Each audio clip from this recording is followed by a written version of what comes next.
마가복음 강의 28번째고요. 9장 38절에서 50절까지 너희 속에 소금을 두고 화목하라 라고 하는 제목입니다. 오늘 제가 서론으로 이제 맥도날드 얘기를 하려고 합니다. 이제 맥도날드의 시작이 어떻게 되었냐고 하면요. 1955년에 이제 52세의 나이에 이제 은퇴를 앞두고 있는 그런 나이였는데, 이제 밀크쉐이크용 믹서를 팔던 레이 크록이라고 하는 사람이 우연히 캘리포니아에 있었던 굉장히 가성비 좋고 효율적이고 또 음식이 맛있었던 맥도날드 형제가 하고 있었던 작은 이제 햄버거 식당을 발견하게 됩니다. 깜짝 놀랐어요. 맛도 너무 좋을 뿐만 아니라 이 시스템 자체가 작은 식당이었는데 너무 탁월한 거예요. 기다리지 않아도 착착 나오고 이제 차를 타고 이제 물건을 받는 그런 시스템이어서 이 레이 크록이라고 하는 경영자가 이거는 저기 전국으로 확산시키면 꽤 괜찮은 돈벌이가 되겠다, 이런 가능성을 보고 그가 이제 사업을 제안합니다. 근데 이제 맥도날드 형제는 그런 이제 사업가 기지는 없었어요. 나름대로 이제 작은 식당이었는데 이제 맛집으로 이렇게 유명한 집이었는데, 결국 이제 이 레이 크록의 그 가능성이 이제 맞았어요. 그래서 60여 년이 지난 지금 이제 맥도날드는 이제 전 세계 120여 개의 나라에 3만 5천 개 매장에서 1,800만 명의 직원을 고용하고 있고, 매일 그 매장에 6,900만 명의 사람들이 드나들고 있고, 맥도날드 대표 상품 빅맥은 각 나라의 물가를 측정하는 지수로 사용될 만큼 대단한 이제 체인점이 되었습니다. 교회는 없어도 이제 각 나라의 맥도날드는 다 있다라고 할 정도로 엄청난 이제 기업이 된 셈이죠. 근데 이 레이 크록의 그 책이 요즘에 이제 나와서 이제 베스트셀러가 되었어요. 사업을 한다는 것이라는 책입니다. 그 책 11장에 보면 이런 내용이 있습니다. 권한은 최대한 낮춰라. 이 레이 크록이 맥도날드 체인 사업을 하면서 처음부터 체인 본부의 권한을 낮추고 가맹점에게 권한을 많이 주는. 근데 이제 이 체인이 굉장히 활성화되면서 맥도날드 가맹 사업을 했던 그 레이 크록의 그 측근들은 반대했어요. 돈을 더 많이 벌 수 있는데 왜 그렇게 하느냐. 가맹점 이 본부에다가 더 권한을 더 주자. 돈을 많이 벌 수 있다 했지만 레이 크록은 최대한 우리의 권한을 낮추고 현장에 있는 가맹점들에게 권한을 많이 주자, 결정권도 주자라고 하는 정책을 폈다고 해요. 실제로 지금 우리가 알고 있는 그 맥도날드 대표 상품이 이제 빅맥, 그 다음에 이제 한 번쯤은 드셔보았을 겁니다. 이제 핫 애플파이, 그 다음에 이제 에그 맥머핀이라고 하는데 이제 맥모닝이라고 우리나라에서는 하죠. 그거 다 드셔보셨을 겁니다. 그다음에 이제 해시 브라운이라고 하는 이제 감자튀김, 이런 것들은 다 이제 중앙 체인점에서 이제 메뉴를 내려보낸 게 아니라 이 매장에서, 그러니까 이 손님들을 대하는 이 그 직원들이 제안한 메뉴였었다고 해요. 그래서 이 맥도날드가 굉장히 이제 상생하면서 굉장히 이제 기하급수적으로 늘어났다라고 합니다. 제일교포 3세 기업가 이제 소프트뱅크의 손정희라고 하는 분을 우리가 알고 있습니다. 그래서 이 레이 크록의 책 그 장사를 한다는 것에 이 손정희 씨가 그런 얘기를 했어요. 나는 이 책을 읽고 이 레이 크록의 그 경영 기법과 이 철학들을 바이블로 삼는다. 그렇게 말할 정도로 굉장히 놀라웠던 것 같아요. 그냥 이제 이렇게 성장하는 것 가운데는 특별한 뜻이 있었다라고 하는데요. 제가 왜 이 말씀을 드리냐고 하면, 오늘 예수님께서도 금하지 말라라고 하거든요. 근데 이제 제자들은 권한을 강화하자고 해요. 제자의 권한을. 그런데 예수님께서는 그렇게 하지 말라고 하셔요. 자, 그 점에 있어서 레이 크록의 경영 철학과 예수님의 이 판단은 비슷해 보입니다. 그러니까 제자로서 특권을 갖고 권한을 강화하기보다는 반대하지 않다면 나누는 게 맞다라고 본다라고 하는 것이죠. 저는 그 면에서 있어서 굉장히 이제 예수님의 생각과 이제 맥도날드 레이 크록의 이 생각이 비슷하다라는 것을 보게 되면서 뭔가 정점에 있는 분들은 다들 통하는 게 있구나라는 생각을 가지게 되었습니다.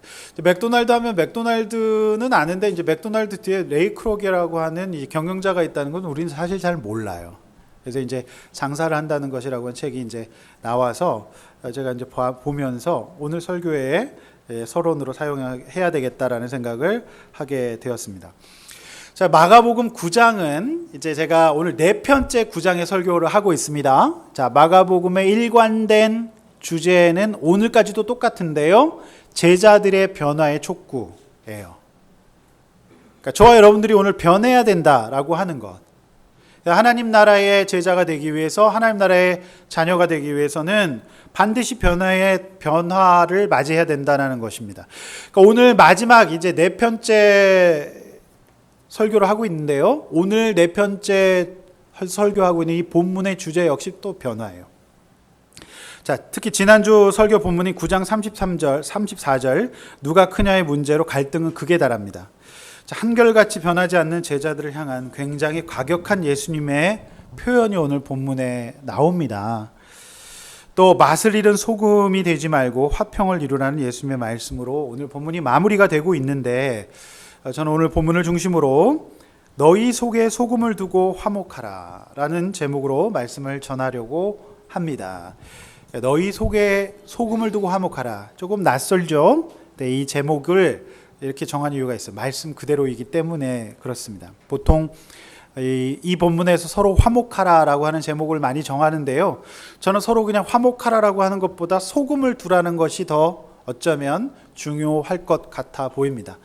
자, 오늘 이 본문을 중심으로 저와 함께 말씀을 묵상하고 따라갈 때 우리 가운데 잘라내야 될 것이 무엇인지를 분별하는 귀한 은혜의 시간 되기를 축원합니다. 아멘. 자, 첫 번째로 금하지 말라라고 하는 겁니다. 우리 본문을 다시 한번 정독합니다. 38절에서 42절입니다. 시작. 요한이 예수께 여짜오되 선생님, 우리를 따르지 않는 어떤 자가 주의 이름으로 귀신을 내쫓는 것을 우리가 보고 우리가 따르지 아니함으로 금하였나이다. 예수께서 이르시되 금하지 말라. 내 이름을 의탁하여 능한 일을 행하고 즉시 나를 비방할 자가 없느니라.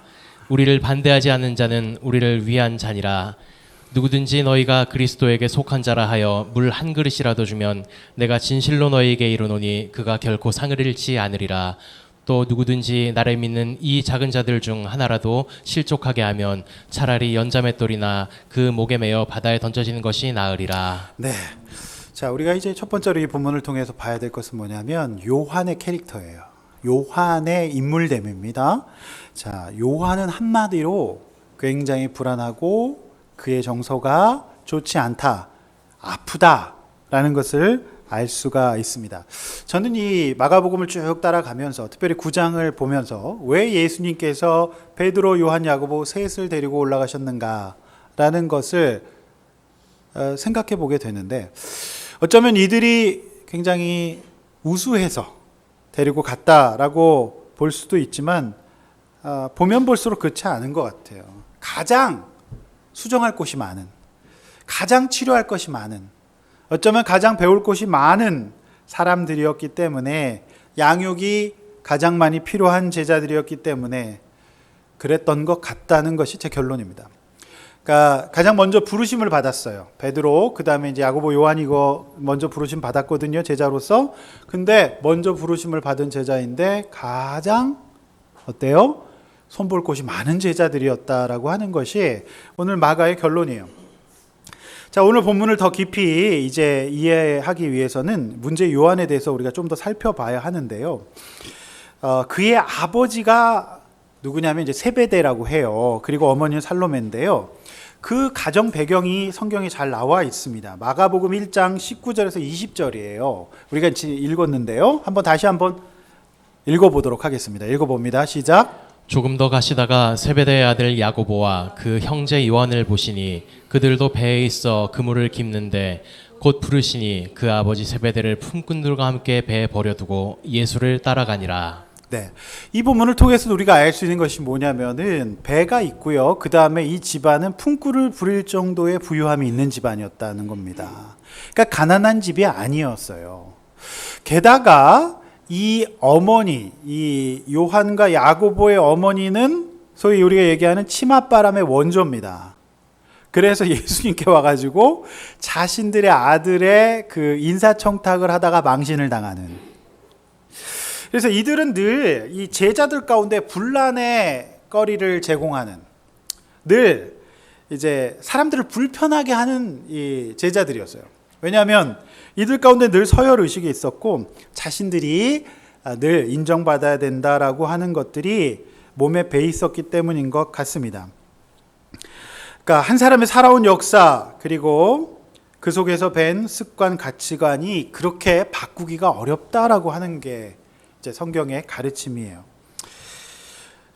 성경을 쭉 보면요, 이들의 이 성격 캐릭터가 보통이 아닌 게요. 또 누가복음 9장에 보면은요, 이제 그 사마리아 사람들이 예수님을 영접하지 않으니까요, 이 요한이 뭐라 그러냐면 저 하늘에서 불을 내려갖고 얘네들 다 싹 다 죽여버리면 안 되겠냐고 이렇게 얘기를 해요. 얼마나 혈기가 많냐며. 그래갖고 이제 예수님께서 하도 기가 차가지고 별명을 주세요. 보아너게. 뭐예요? 불의 아들, 번개. 한마디로 얘기해서 혈기 대마왕. 그러니까 이제 제가 볼 때는 이거는 이제 정신과적으로 이제 진단하면은 이제 분노 조절 장애 요 정도 나올 것 같아요. 굉장히 혈기가 많고 분노가 많은 그런 사람입니다. 자, 오늘의 이 요한의 혈기, 요한의 분노는 오늘도 여지없이 실력이 발휘되고 있습니다. 38절이 바로 그 내용이죠. 지금 안 그래도 이제 심상이 굉장히 꼬인 게 뭐냐면은 자신들은 내어쫓지 못했어요. 귀신을 못 내어쫓았는데, 아니 어떤 듣보잡 그냥 이제 제자도 아닌 어떤 사람이 믿음이 있었나 봐요. 그 예수의 이름으로 귀신을 내어쫓는 거예요. 그러니까 딴 제자들 가만히 있는데 요한은 화가 나서 견딜 수가 없는 거예요. 이렇게 얘기하는 거죠. 아니 저 제자도 아닌 것들이 무슨 권리로 주의 이름을 들먹이면서 귀신을 내어쫓느냐? 제자 자격증도 없으면서 저 제자도 아닌 것들 저렇게 하는 거 보고 예수님 제가 못하게 했습니다. 저 잘했죠. 이렇게 얘기하는 겁니다. 재미없습니까? 네. 자, 이게 예수님께서 뭐라고 얘기하세요? 예수님께서 굉장히 냉정하게 반응하세요. 이 제자는, 이 요한은 뭐 기특하구나. 네가 이렇게 단속을 해주다니. 뭐 이런 얘기라도 들을 줄 알았는데 냉담하게 놔둬라. 우리를 반대하지 않는다면 우리를 위한 것이라는 말씀을 하십니다. 그러면서 한술 더 뜨셔서 네가 막는 거 그것 놔둘 뿐만 아니라 가서 그 사람에게 물 한 그릇이라도 대접하고 섬기면 상을 잃지 않을 것이라는 말씀까지 하십니다. 그리고 만약에 이렇게 이 작은 자 하나를 실족하게 한다면 연자 맷돌을 목에 달아 바다에 던지는 게 낫다라는 끔찍한 말씀을 하세요. 연자 맷돌은 이제 짐승이 굴리는 엄청난 이제 곡식 가는 그 큰 돌 있잖아요. 거기에다가 달아갖고 갈릴리 호수에 빠뜨리는 게 낫다라고 이제 이런 말씀을 하신 겁니다. 자, 여러분 이 본문을 통해서 저와 여러분에게 하시고자 하시는 예수님의 말씀은 무엇일까요? 이 메시지는 무엇일까요? 그것은 제자들이 변하지 않는 가치관과 성품, 이것을 돌이켜 보라는 겁니다. 이 제자들이 가지고 있었던 변하지 않은 가치관과 성품이 나에게는 없는지를 살펴보는 것에 집중해야 됩니다. 제자들은 지금 예수님을 믿고서 그동안 살아왔던 자신들의 내면 세계 기준을 변화시킬 생각도 없고요. 별다른 노력도 하지 않고 있어요. 그게 핵심이에요. 오히려 그 기준에 예수님을 업고 편승해서 자신이 생각하고 판단하는 그것을 예수님이 신비한 능력으로 이루어 주시기를 원했어요. 그러니까 지금 저들은 예수님을 섬기는 게 아니라 예수님이 자신들을 섬겨주기를 원하고 있는 거예요. 주객이 전도된 거죠. 자, 제자들, 특별히 부유한 집안에서 종을 부리면서 살았던 그 요한의 마음속에 있었던 그의 핵심적인 가치관은 뭐였을까요? 그거는 다른 게 아니라 큰 게 선이고 강한 게 정이다라고 하는 생각이에요. 그러니까 이 예수님이 어린아이에 대한 예수님의 사랑도 좋지만 일단 예수님께서 강한 예수 제국을 이루어서 힘을 얻고 강해져야 된다는 겁니다. 그 제자들은, 특별히 요한은 그 생각 바꿀 생각이 없었어요. 그 예수께서는 제자들이 해야 될 적용까지 말씀하신 거죠. 그래서 그 어린아이에게 물 한 그릇을 떠주는 적용, 한 번도 생각해 본 적도 없고 한 번도 해본 적이 없는 그 적용을 해야 된다라고 말씀을 하신 겁니다. 자, 이 말씀을 제자들이 알아들었을까요? 못 알아들었을까요? 여러분, 금방 이 제자들이, 특별히 요한이 이 말씀을 알아들었는지 못 알아들었는지는 성경 한 장만 넘겨보면 바로 나옵니다. 그럼 10장 13절에 14절, 아마 한 2주 정도 있다가 이 설교 들으실 텐데 한번 읽어보겠습니다. 시작. 사람들이 예수께서 만져주심을 바라고 어린아이를 데리고 오매 제자들이 굳이건을 예수께서 보시고 노하시어 이르시되 어린아이들이 내게 오는 것을 용납하고 금하지 말라. 하나님의 나라가 이런 자의 것이니라. 여러분, 이 부분 어떠십니까? 그렇게 예수님이 말씀하셨는데 이러면 이제 제자들이 당장 이제 물을 좀 가져와야 되는 거 아닙니까? 그런데 여기서 또 화를 내요. 그러면서 애들은 가라고. 왜? 자기들 사역에 애들이 도움이 안 되니까요. 그래서 애들은 가라고 막 화를 내요. 그러니까 여기서 예수님께서 하도 기가 막히셔서 이제 노하셨다라고 되는데, 여기서 분노는 제가 봤을 때 예수님께서 거의 황망함의 분노가 아니었을까. 어쩌면 또 그러니, 그런 겁니다. 물론 이제 아이가 선하고 무조건 착하다, 걔네들이 이제 무조건 천국 가는 거다, 그거 뜻하는 거 아닙니다. 여러분, 우리 아이 길러봤지만 아이들 참 못됐잖아요. 아이들 서로 막 약한 애들 괴롭히고 물고 뜯고 꼬집고 막 그러거든요.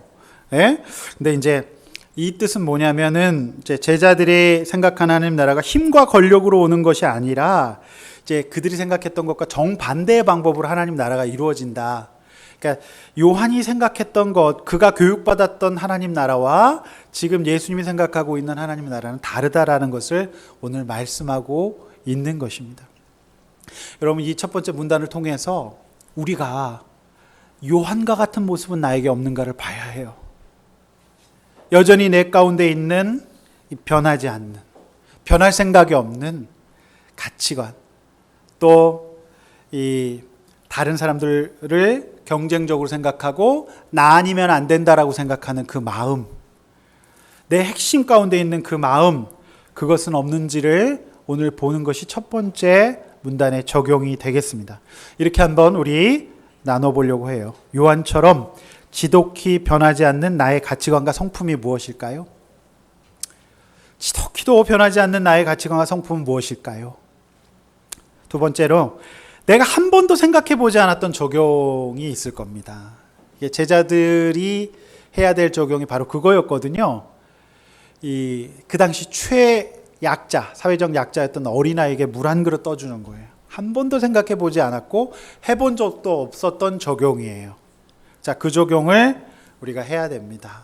그래서 교회 다니면서 신앙생활하면서 여러분들이 이렇게 말씀을 들으면서 큐티하면서 해야 될 적용은 이제 한 번도 해보지 않았던 것들을 해보는 적용을 하셔야 합니다. 그래야 변화될 줄로 믿습니다. 자, 두 번째, 찍어버려라. 한번 따라 해봅니다. 시작. 찍어버려라. 네, 이건 좀 더 험악하게 발음하셔야 돼요. 찍어버려라. 시작.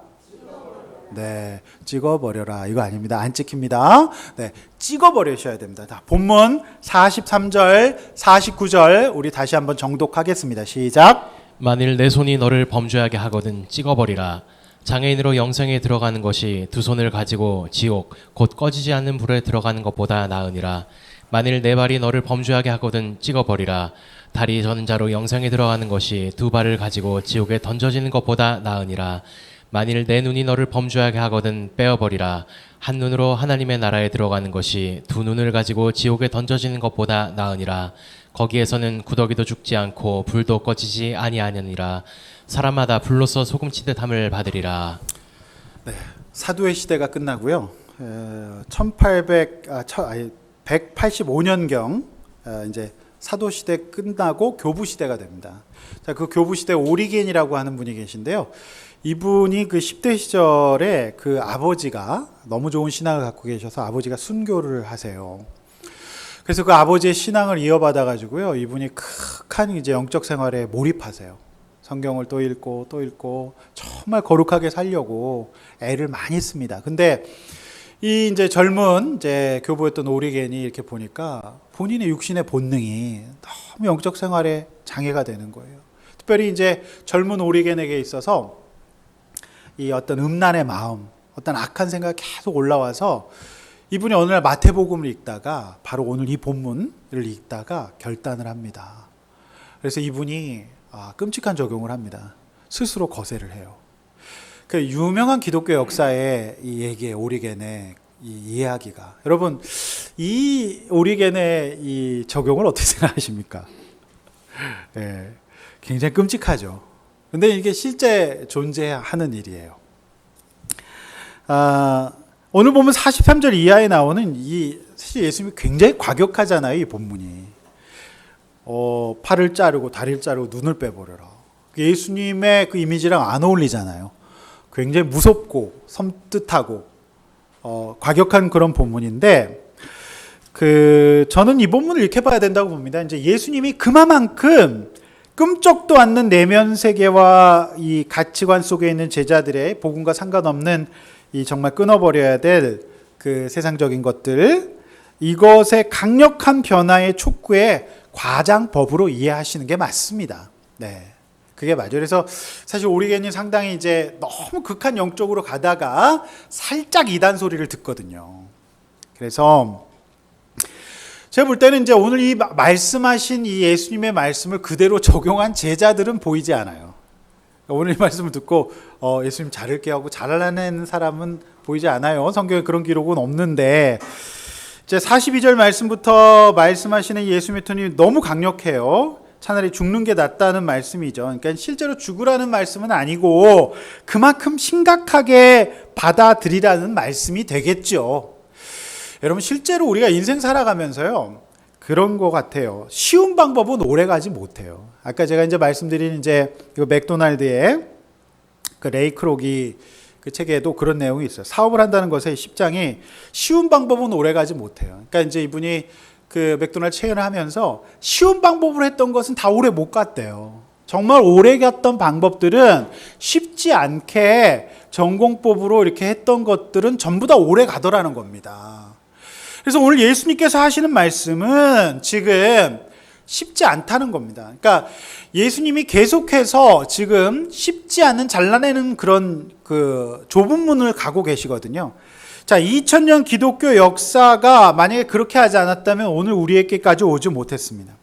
그러니까 인류의 죄를 위해서 대신 죽는 방법, 이 잘라내는 방법 아닙니까? 그러니까 이방인, 세리, 창기, 여성, 아이와 같은 사회적 약자들을 섬기시는 쉽지 않은 방법을 통해서 하나님 나라는 완성되어 가는데, 제자들은 지금 계속해서 쉬운 방법을 요구하세요. 예수님 하실 수 있잖아요. 그러니까 죽지 마세요. 왜 자꾸 죽는다는 말씀을 하세요? 쉬운 방법으로 저들을 몰아내고 정권을 잡읍시다. 자꾸 이 말씀을 하시니까 예수님께서는 그 방법으로는 오래가지 못한다. 너희들이 오늘 쉽지 않지만 오늘 너희들이 해야 될 적용은 손과 발과 눈을 잘라내야 된다고 얘기하는 거예요. 이게 뭐예요? 점점 더 제자들의 정곡을 찌르고 있는 거예요. 여러분 보세요. 우리 지체, 우리 몸의 지체 중에서 가장 활용도가 높은 세 기관이에요. 손, 발, 눈. 우리 집사님께서 카톡방에 이제 발가락 하나, 진짜 발도 아니에요. 발가락 하나만 아파도 그렇게 불편해요. 근데 여러분, 발이 없어 보세요. 이 보통 일입니까? 보통 일이 아니잖아요. 그러니까 예수님께서 우리 지체 중에 가장 쓰임새가 많은 손발, 눈을 예로 드시면서 없으면 가장 불편한 것들, 없으면 죽을 것 같은 것들을 잘라내라는 말씀은 뭐냐면, 요한, 너의 마음속에 있는 네가 그동안 교육받고 자라온, 네가 예수의 제자가 되었지만 너의 마음속에 가장 자주 써온, 너도 모르는 사이에 그냥 무의식적으로 사용하고 있는 너의 손과 발과 눈을 잘라내라는 것은 너의 가치관, 너의 생각, 너가 그냥 지체처럼 자유롭게 사용하다가 맞이하게 될 파국을 조심하라는 거예요. 그 본능에 나도 모르는 사이에 그렇게 살다가 파국을 맞지 말라라고 하는 예수님의 경고의 말씀인 것입니다. 여러분, 영적인 중립지대는 없어요. 천국 아니면 지옥이죠. 그런데 천국이라는 것이 죄사함 없이는 갈 수가 없지 않습니까? 예수님께서 이 거듭된 제자들의 제안을 받으시면 우리가 천국 가는 길이 어떻게 확보가 되겠습니까? 죄인으로 상징되는 저 끝에 있는 어린아이 같은 자를 위해 예수님께서 죽으시는 방법을 택하시는 그 잘라내는 과정을 예수님은 가지 않으시면 우리의 구원은 없는 거예요. 그런데 오늘 요한은 계속 뭘 요구해요? 그 길을 가지 마십시다라고 오늘 요구하는 것 아닙니까? 요한 속에 있었던 손과 발과 눈과 같은 것은 무엇이었을까요? 그건 딴 게 아니에요. 성경 본문에 다 나와 있어요. 지난주 본문에 나와 있습니다. 뭐죠? 그들은 결국 누가 크냐의 문제였어요. 그는 반드시 어딜 가든지 큰 자가 되었어야만 됩니다. 인정 중독이었죠. 어린아이 같은 자들 무시하는 것, 이것이 그의 손과 발과 눈이었어요. 그의 눈은 항상 그런 곳에 가 있었어요. 그럼 제가 이 말씀을 이렇게 보면서요, 봤던 영화가, 오래전에 봤던 영화가 생각났어요. 어떤 영화였냐면 127시간이라고 하는 영화였어요. 그 영화의 내용이 뭐냐면 실화를 바탕으로 한 영화인데요. 미국 그 유타주 블루존 캐년이라고 하는 그 오지예요. 거기에서 그 오지 여행을 하는 암벽 등반을 하는 어떤 사람이요, 아무도 오지 않는 그 곳에서 혼자 이 락클라이밍을 하다가 조난을 당해서 바위에 손이 껴요. 손이 딱 껴요. 근데 아무도 오지 않는 거예요. 이 사람이 이제 살아나갈 수 있는 방법은 손을 자르는 것밖에 없는 거예요. 근데 불행히도 127시간을 거기서 버티는데 가지고 갔던 칼이 중국산이었던 거예요. 그래서 이제 스위스 아미 그 칼이 아니라, 직접 그렇게 얘기를 해요, 이분이. 몇 번 시도하다가 이제 뼈 때문에 불가능하다는 것을 알고 좌절도 했지만 마지막 순간 살아야겠다는 생각에 5분 만에 혼자 뼈를 부러뜨린 후 팔을 자르는데 1시간이 걸렸다고 해요. 근데 그 팔을 잘라야 되겠다, 그리고 탈출해야겠다는 생각을 했지만 평소 쓰던 스위스 아미 나이프 대신 싸구려 중국제 칼을 가지고 갔던 터라 결단이 굉장히 힘들었다고 합니다. 그래서 스위스 아미 칼을 꼭 쓰시지 중국산 칼은 사용을 좀 안 하시는 게 좋겠습니다. 그래서 결국 이분이 이 뼈가 안 잘리잖아요, 중국산 칼로. 그래가지고 뼈를 부러뜨리고 1시간 만에 팔을 자르고 살아남는 이야기예요. 그 영화가 이제 실화를 바탕으로 해서 그 영화화돼서 127시간이라고 하는 영화가 이제 그 2003년에 개봉이 되어서 우리나라까지 들어왔던 거예요. 실제로 이 예수님의 말씀처럼 우리의 지체를 자르고 우리의 생명을 보존하는 경우가 굉장히 많이 일어납니다. 그렇지 않습니까?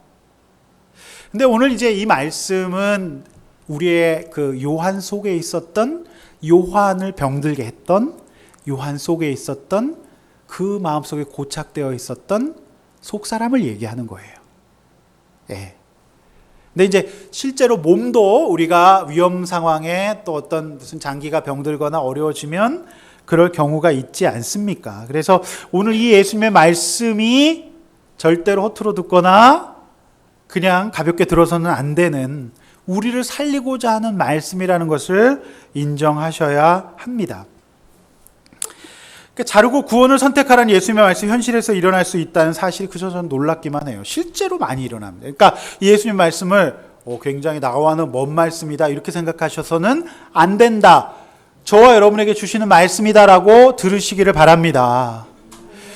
제가 이 마가복음을 설교하기 위해서 많은 목사님들 설교를 참고해요. 들어봐요. 어떻게 설교하시나. 제가 보니까 제가 이 다른 목사님 어떤 한 목사님 설교를 듣는데 제 무릎을 치게 하는 내용이 있었어요. 이렇게 설교하시더라고요.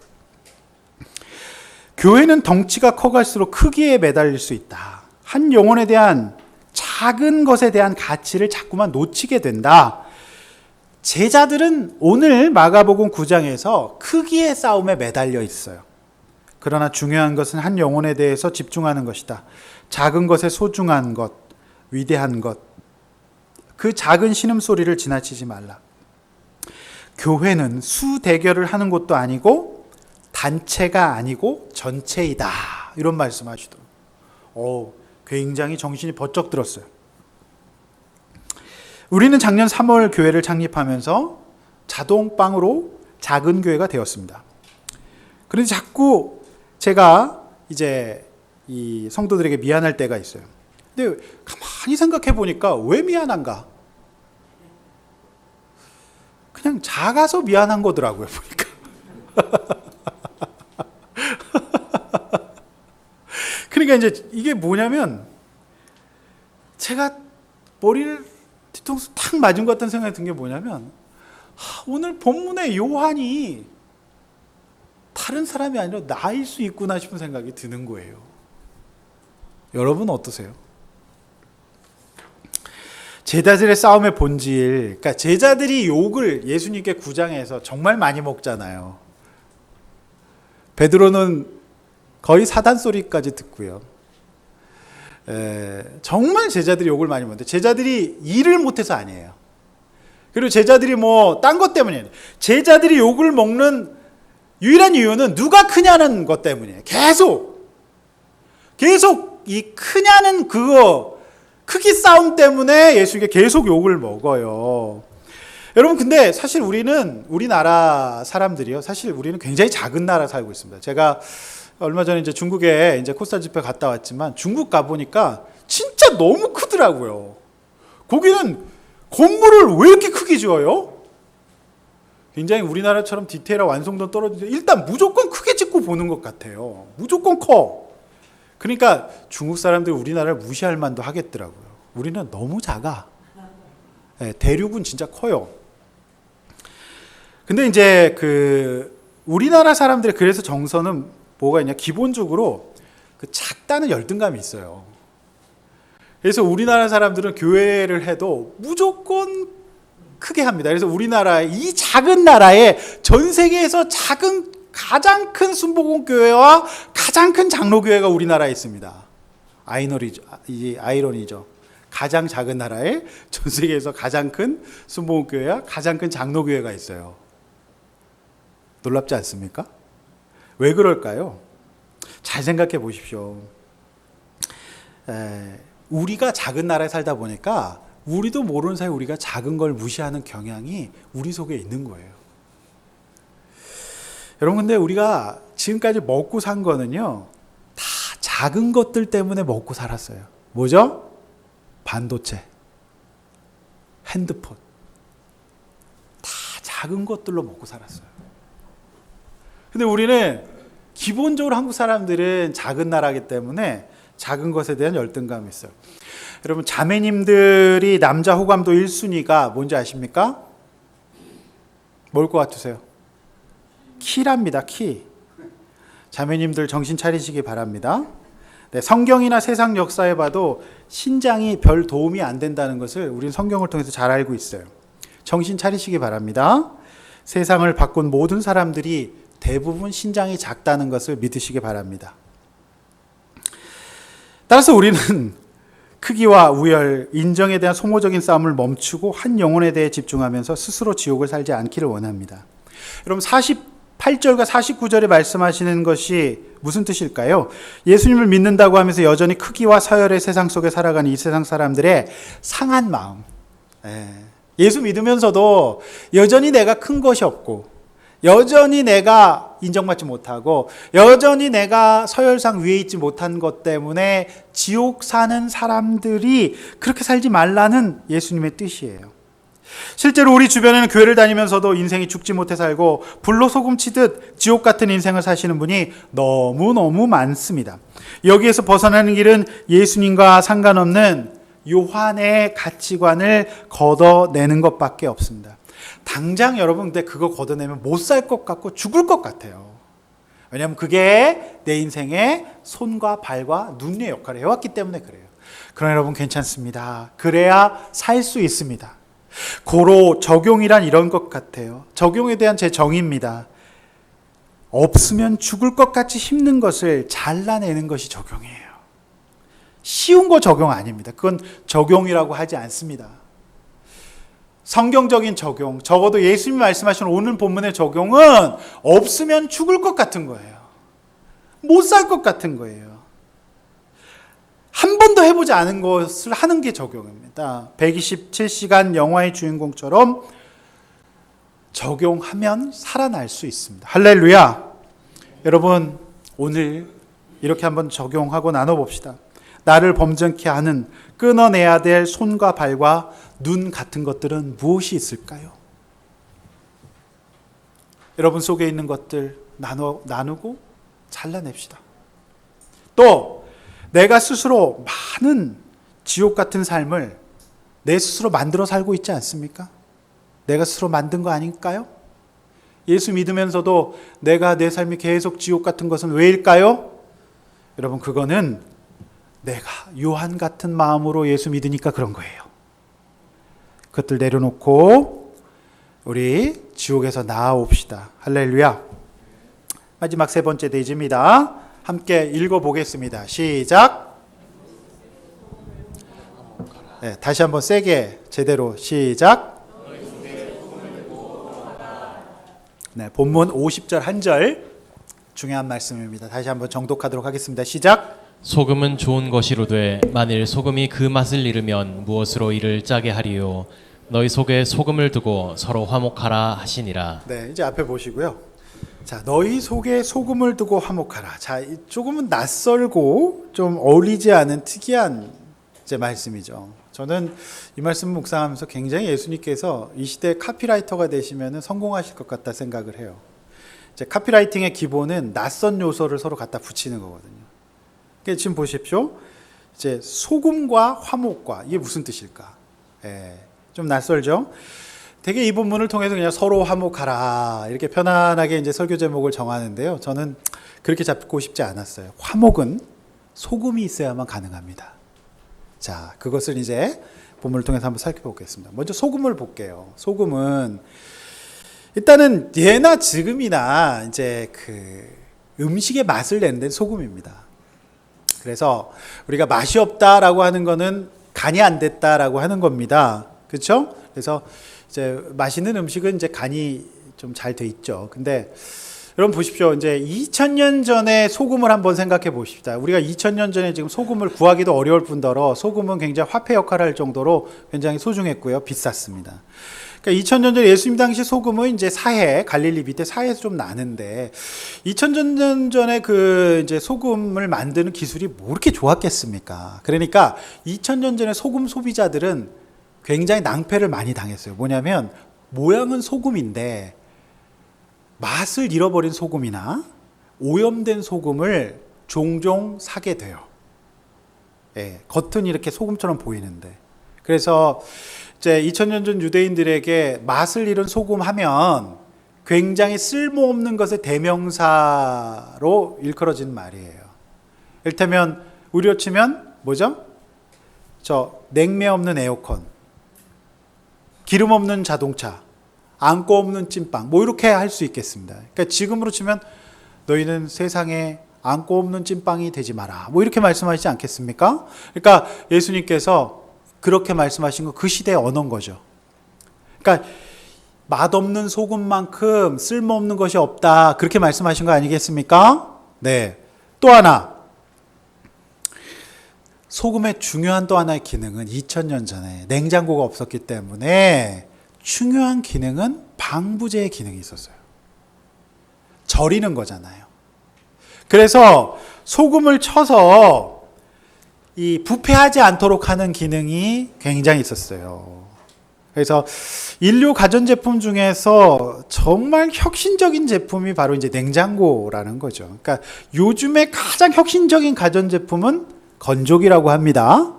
네, 건조기를 사시면은 정말 LG전자와 삼성전자에 감사하게 된다 그래요. 너무너무 좋아가지고 일단 한번 써보시기 바랍니다. 네. 근데 이제 냉장고 나왔을 때 얼마나 사람들이 좋았겠어요. 근데 그 당시 2000년 냉장 없으니까 소금으로 이제 부패를 안 되게 하는데 왜 예수님께서 너희 가운데 소금을 두라라고, 너희 속에 소금을 두라라고 했을까요? 자, 예수님께서 쭉 일련의 말씀을 하신 다음에 특별히 요한을 중심으로 한 그 제자들에게 소금을 두라는 말씀은, 얘들아 너희가 수시로 다시 그 상태로 돌아갈 수 있다.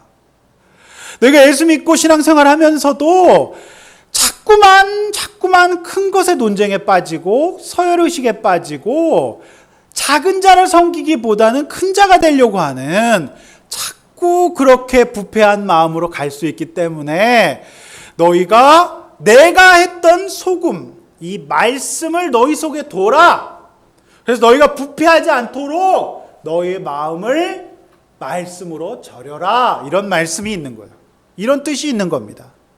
자, 그런 의미에서 마태복음 5장 13절 한번 다시 이제 마태복음의 예를 들어서 한번 읽어보겠습니다. 시작. 너희는 세상의 소금이니 소금이 만일 그 맛을 잃으면 무엇으로 짜게 하리요? 후에는 아무 쓸데없어 다만 밖에 버려져 사람에게 밟힐 뿐이니라. 그래서 마태복음에서는 우리를 소금이라고 하시고 우리가 세상의 방부제 역할을 해야 된다라고 말씀을 하셨어요. 그래서 우리가 가서 뿌려줘야 됩니다. 그래서 말씀을 듣는 일, 큐티하는 일. 사실 여러분 그 맨살에, 그러니까 상처에 소금이 닿아본 적이 있으신 분 계십니까? 사실 소독 같은 거, 생리식염수 같은 거 붓는 것도 따끔따끔하잖아요. 그러니까 이제 그래야 상처가 덧나지 않습니다. 그러니까 우리가 말씀을 듣는 일은 사실 어쩌면 그 요한 같은 사람에게 굉장히 불편한 일일 거예요. 아픈 일일 거예요. 쓰라린 일일 거고 일종의 외과 수술 같은 일일 겁니다. 저는 오늘 이 설교를 준비하면서 그런 생각했어요. 오늘 이 설교하면서 반드시 한 분은 나가신다. 근데 이제 다행히 오늘 안 나가시니까 수술 잘 받았는 줄로 믿습니다. 근데 여러분 표정을 봐서는 굉장히 쓰라리신 표정을 짓고 계신 분들도 계시고, 아니 마취를 해서 그런지 표정이 없으신 분들 계시고 그러신 것 같으세요. 여러분 오늘 이 표정, 오늘 이 말씀을 들으신 분들은 아파야 돼요. 내가 진짜 내 속에 이런 거 있는데 힘들어야 돼요. 그러니까 요한이 얼마나 힘들었겠어요. 너무 강한 말씀이잖아요. 이 말씀은 아파야 됩니다. 힘들어야 됩니다. 내 본질 때문에 불편해야 돼요. 예. 그러니까 여러분 보십시오. 이 제자들이 결론은 화목인데 지금 9장에서 내내 이들은 지금 서로 다투었어요. 뭐 때문에? 크냐의 논쟁 때문에, 크기의 논쟁 때문에 다퉜잖아요. 그러니까 오늘 이 소금을 침을 받아서 이 친구들이 이제 어떻게 되는 거예요? 우리 안에 이런 정말 크냐의 논쟁, 서열의 논쟁, 부모님으로부터 받은 몸에 밴 잘못된 가치관들 내어버리면 비로소 이제 화평을 이루게 되는 거예요. 여러분 화평은요, 여행 간다고 뭐 맛있는 거 먹는다고 좋은 거 산다고 화평 이룰 수 있지 않아요. 소금침을 받아야 돼요. 특별히 말씀의 소금침을 받을 때 내 속에 있는 크냐 논쟁 잘라낼 때 비로소 화평을 이루게 될 줄로 믿습니다. 저는 이 본문을 묵상하면서 오늘날 교회가 싸움이 많고 화목하지 못한 근본적인 이유가 오늘 본문을 통해서 명확하게 드러났다고 봅니다. 예수님의 제자가 되었는데도 전혀 자신의 근본을 변화시키려 하지 않고 오히려 자신의 방법대로, 예수님이 시키지도 않았던 방법대로 일하고서 예수님이 지지해 주기를 원해요. 그리고 끊임없이 누가 크냐와 서열의 논쟁 가운데 있으니 교회가 화목할 수가 없죠. 여러분 고개 들어 저를 한번 봐주세요. 따라서 해봅시다. 교회 생활은 처음도 끝도 내 자신의 변화에 초점을 맞춰야 합니다. 그게 아니라면 다 가짜입니다. 다 가짜예요. 여러분, 교회가 한 성도의 변화에 초점을 맞추지 않으면 다 가짜입니다. 그냥 그 변화가 없는데 그걸 인정하고 지지하고 그에게 직분을 주고 그를 인정하고 서열을 준다면 그건 가짜예요. 절대로 화목을 이룰 수 없습니다. 성도 여러분, 저는 우리 교회가 비록 작지만 우리 교회가 변화에 초점을 맞추는 교회가 되기를 원하고 또 그렇게 되고 있어서 감사합니다. 이번 주 목장을 하면서 한 집사님께서 어떤 것을 소문나기를 원하냐? 내가 적용하고 예수 잘 믿는 사람으로 소문나기를 원한다. 여러분, 그거 자체가 참 은혜였던 것 같아요. 여러분, 그게 교회입니다. 할렐루야. 아멘. 우리 모두가 우리 자신의 변화가 가장 소중한 거예요. 그것이 제일 중요하지, 그것 없이 내가 무슨 직분 받고 내가 무슨 인정받고 그게 무슨 소용이 있습니까? 제발 우리 모두가 변화에 초점을 맞추기를 소원합니다. 아멘. 남들은 나의 직분과 외모에 속을 줄 몰라도 예수님은 속지 않으세요. 우리 속을 날마다 소금을 두고 끝에 있는 한 어린아이 같은 자와 화목하는 것, 크기와 서열로부터 자유하는 것, 그것이 바로 신앙생활의 핵심이에요. 할렐루야. 우리의 신앙생활에 정말로 본질을 회복할 수 있기를 원합니다. 제가 이 요한이 어떻게 되었을까 참 궁금했어요. 이 요한이라는 사람이 어떻게 됐을까 잘 봤어요. 근데 현재 스코어 그리고 2주 후 다루게 될 본문에서 요한은 계속 헛발질이에요.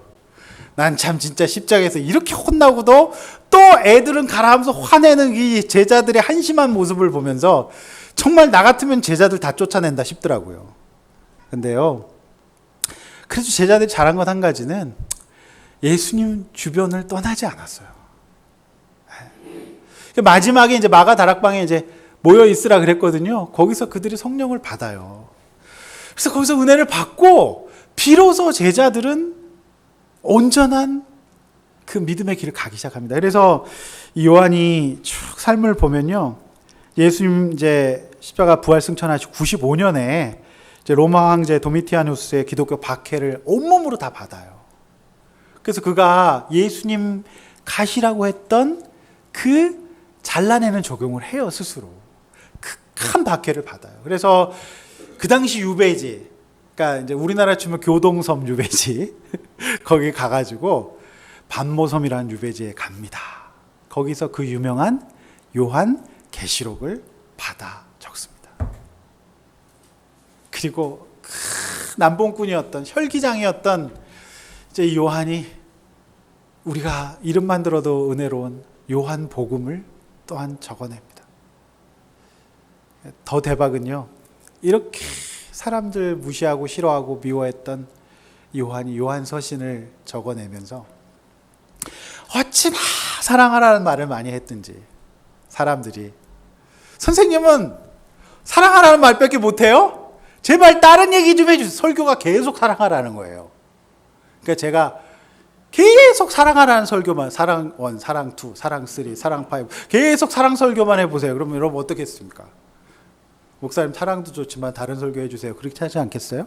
실제로 이 초대교회 성도들이 요한에게 그렇게 항의했어요. 그래서 세례 요한에게, 세례 요한 아니야, 요한에게 별명을 사람들이 지어줘요. 뭐라고? 사랑의 사도라는 별명을 지어줍니다. 결국 예수님의 양육은 성공했습니다. 시간이 필요했을 뿐이죠. 사랑하는 모든 성도 여러분, 우리도 이러한 변화를 이루어낼 수 있길 소원합니다. 그래서 우리가 하나 담보해야 될 것은 우리가 이 예수님 주변을 절대 떠나지 않는 거예요. 그리고 우리에게 소금을 쳐주는, 그러니까 정말 좋은 공동체는 우리에게 소금 쳐주는 공동체. 우리 저 헌금함 옆에다가 소금을 좀 갖다 놓고 그 왜 소금 치는 거 있잖아요. 한국 문화 가운데 그 소금 친다는 게 이제 뭐 부정내 쫓는다는 그런 의미도 무속적인 의미도 있지만 사실은 사실 그 예수님께 소금을 사용하셨어요. 그래서 여러분 대한민국에 굉장히 그 소금을 내세운 교회가 많죠. 영광교회 또는 광염교회 굉장히 많을 겁니다. 예, 제가 모르긴 몰라 세보진 않아도 기백 개는 될 겁니다. 영광교회, 광염교회. 그냥 소금교회는 없어요. 쉬운 말로 그냥 빛과 소금교회 이렇게 풀어쓰는 데도 있는데 대개는 영광교회 이렇게 씁니다. 예. 그러면 한번 쳐보세요. 영광교회 몇 개나 나오는지 엄청 많이 나올 겁니다. 네.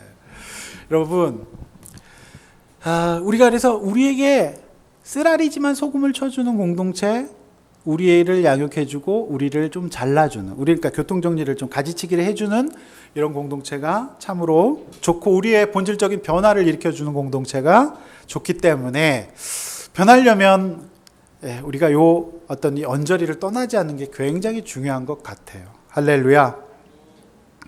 이 모두에게 저와 여러분 모두가 이러한 놀라운 변화가 있길 축원합니다. 이렇게 한번 나눠봅시다. 나를 정신 차리게 해주는 말씀의 소금을 내 영혼에 늘 쳐주고 있나요? 근데 이제 사실 이런 말씀 들어야 될 분들은 꼭 이 자리에 안 계세요. 그게 참 아이러니야. 이미 다 안 들어도 될 분들은 늘 이런 말씀을 듣고 나에게 하는 말씀인가? 그러면서 굉장히 또 이렇게 생각하시거든요. 네. 그리고 어떤 방법으로 화목을 이루려고 하세요? 이거 굉장히 중요한 적용 같아요. 여러분, 화목은요, 소금 없이 이루어지지 않아요. 절대 이루어지지 않습니다. 말씀에 소금이 있을 때 화목이 이루어져요. 믿으시기 바랍니다. 이럴 때 좀 아멘 크게 하세요. 믿으시기 바랍니다. 네, 이제 결론입니다. 정신과 의사 김곤정 선생님의 마음의 6가지 얼굴이라는 책이 있습니다. 이 책에 보면 한 상담 사례가 주어져요. 굉장히 마음 아픈 사례예요. 제가 읽어드립니다. 자해를 반복하고 우울을 호소하면서 학교 가기를 거부하는 중3 딸을 둔 40대 후반의 어머니 M씨는 처음 상담에 오자마자 대뜸 자신의 딸을 이해할 수 없다고 했다. 저리도 쉽게 포기하는 나약한 딸을 보면 걱정되기 이전에 울화가 치민다고 했다. 4남매의 장녀였던 M씨는 아버지가 알코올 중독이었고 건설 일을 하면서 집을 자주 비웠다. 가끔 집에 들어올 때 어머니가 아버지와 싸우기 일쑤였고 어머니는 술을 드신 아버지와 싸우고 나면 머리를 싸매고 누워 며칠을 앓았다. 어머니는 딸 앞에서 하루 종일 눈물을 흘리며 한탄하며 너희들 버리고 떠나버려야 되겠다고, 우리 다 같이 죽자라고 했다.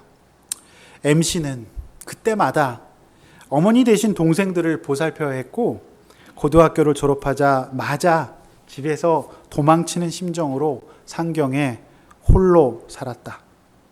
그러고 어떻게 하다가 20대 초반에 결혼하게 되었다. 결혼한 이유는 그가 만난 남편이 술을 마시지 않는다는 점 하나 때문이었다. 그런데 막상 결혼해 보니 아버지와 다를 것이라는 믿음은 온데간데 없고, 결혼하고 보니 남편은 무기력했고 직장을 잠깐 다니다가 쉽게 그만두고 집에서 놀 때가 많았다. 남편은 자주 아팠고 작은 일에도 짜증을 냈다. 어쩌다 보니 MC는 집안 경제를 책임지게 되었고 식당 서빙을 하다가 작은 분식집을 차려 늦게까지 일했다. 집에 들어오면 너무도 피곤해서 쓰러져 잠들었고 아침에 겨우 아이들 얼굴을 봤다. MC는 늘 딸에게 이렇게 얘기했다 그래요. 쟤들이 복에 넘쳐서 저러고 있다고.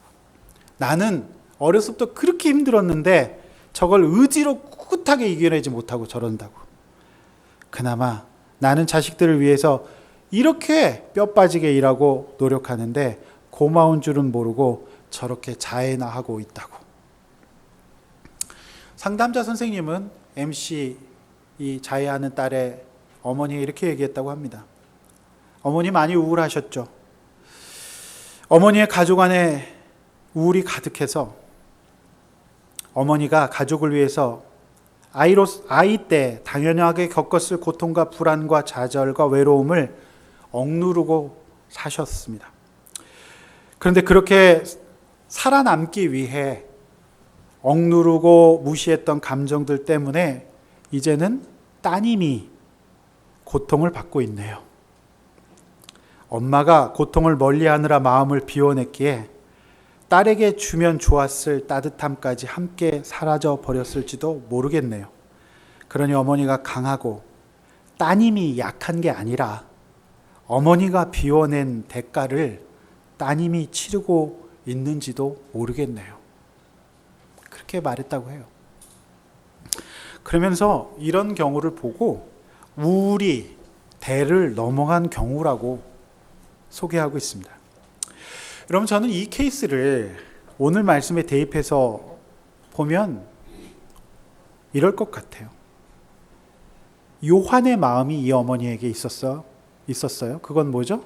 의지로 꿋꿋하게 이겨내야 된다는 거잖아요. 예수 없이. 열심히 노력한다면 안 되는 게 없다는 게 요한의 마음 아니었을까요? 어머니의 가치관은 요한의 가치관과 너무나도 닮아 있습니다. 그리고 그의 인생에서 40대 후반을 맞이하기까지 누구도 그 어머니에게 소금을 쳐주는 사람은 없었어요. 결과 48절 50절이 말하는 바대로 지옥을 자녀가 살게 되었고 어머니 역시 지옥을 살게 된 것 같습니다. 사랑하는 성도 여러분, 이제 어떻게 해야 될까요? 저는 성경을 묵상할 때마다 예수님이 가장 탁월한 상담자요, 정신과 의사라는 생각을 하게 됩니다. 내 안에 지옥을 살게 하는 손과 발, 눈, 생각들, 가치관들을 잘라냅시다. 그리고 내 마음과 생각이 치우쳐 썩지 않고 유지될 수 있도록 내 옆에서 말씀으로 처방으로 소금을 뿌려주는 공동체와 함께 거할 때 비로소 우리는 나와 가족, 주변 사람들과 진정으로 화목을 누리게 되는 축복의 역사를 맞이하게 될 줄로 믿습니다. 찬송하고 기도하겠습니다.